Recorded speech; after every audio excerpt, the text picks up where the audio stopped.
From Washington, this is VOA News.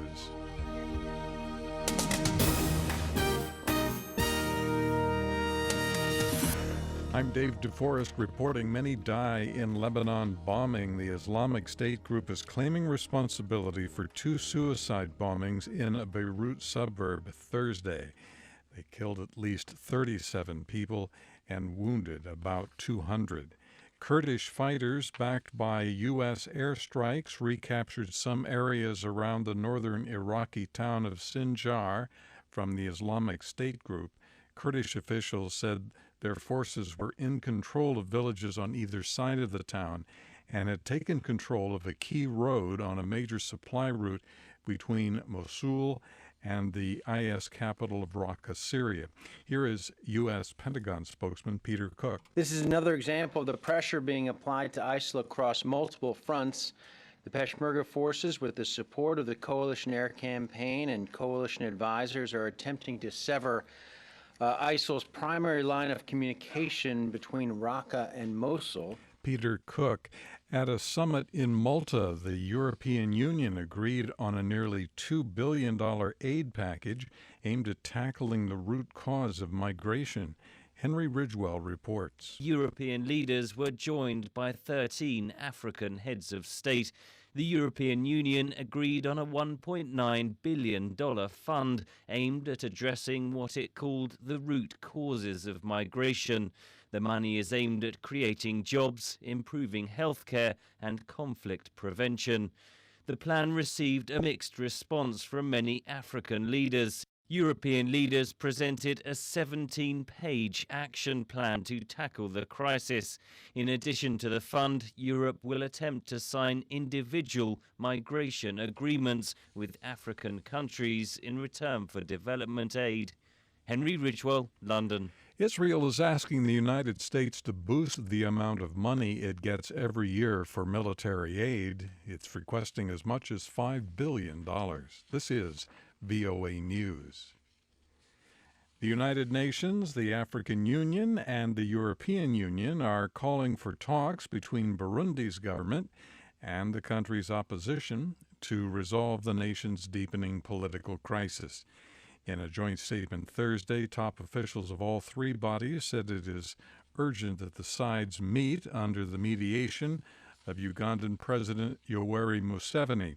The UN Security Council is expected to unanimously adopt a resolution calling for an end to violence in Burundi, and the Peace and Security Council of the African Union plans to meet Friday to view the latest reports on the situation in Burundi.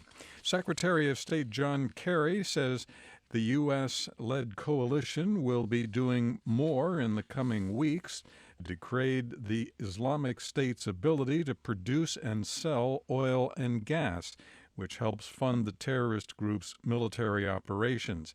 He commented at a Washington forum on Thursday ahead of a 3-nation tour that includes talks in Vienna on Syria's political future. If neither the dictator nor the terrorists are the answer, and they are not, our challenge is to create conditions under which a clear and broadly acceptable alternative can emerge.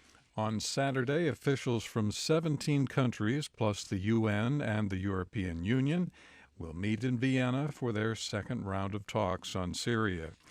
U.S. President Barack Obama has congratulated Myanmar opposition leader Aung San Suu Kyi for the success of her National League for Democracy party in the country's elections. A White House statement said Mr. Obama called the Nobel Peace Laureate to commend her for what he called her tireless efforts and sacrifice to promote a more inclusive, peaceful, and democratic Myanmar. Mr. Obama has given the Medal of Honor to an Army captain who tackled a suicide bomber as he was about to detonate himself in Afghanistan in 2012.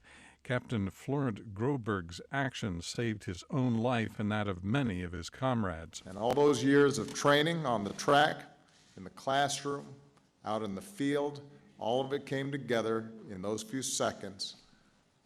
He had the instincts and the courage to do what was needed. Mr. Obama hung the medal around Captain Groberg Thursday at a White House ceremony. Chinese officials say U.S. House of Representatives Minority Leader Nancy Pelosi has led a U.S. congressional delegation to Tibet. Few details are known about Pelosi's trip, which was not announced beforehand. Pelosi is an outspoken critic of China's alleged human rights abuses. China's foreign ministry on Thursday described the visit as part of a normal exchange between the two countries. The Democratic Party leader has in the past riled Beijing by speaking out for Tibetan rights and by meeting the Dalai Lama, the exiled spiritual leader that Beijing views as separatist. I'm David DeForest. That's the latest world news from VOA.